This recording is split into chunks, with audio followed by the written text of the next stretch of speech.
पाक भारत जंग बंदी में वाशिंगटन का किरदार न होने से मुतालिक मोदी सरकार के दावे को अमरीका ने झूठा करार दे दिया। अमरीका ने पाक भारत मुज़ाकरात में नायब सदर JD वैंस के शरीक होने का भी इकरार किया। तर्जुमान अमरीकी महकमा खारजा टैमी ब्रोस ने ब्रीफिंग में कहा कि अक्सर तबसरे खुद अपनी वजाहत कर देते हैं। हकीकत जानने के लिए जदीद दौर में आप किसी एक तबसरे पर इन्हिसार नहीं करते।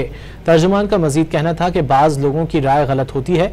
अमरीकी महकमा खारजा की तर्जुमान का कहना था कि नायब सदर JD वैंस भी पाक भारत मुज़ाकरात में शरीक थे और उन्हें तस्लीम किया जाएगा। इंतहा पसंद मोदी सरकार को पाकिस्तान पर हमले का एडवेंचर बहुत महंगा पड़ रहा है।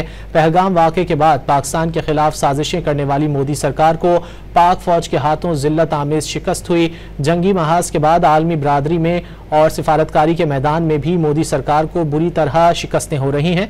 इंतहा पसंद मोदी सरकार का झूठा बयानिया खुद भारतीय हुकूमत के गले का फंदा बन गया है। भारत के अंदर भी मोदी हुकूमत के खिलाफ आवाजें उठ रही हैं।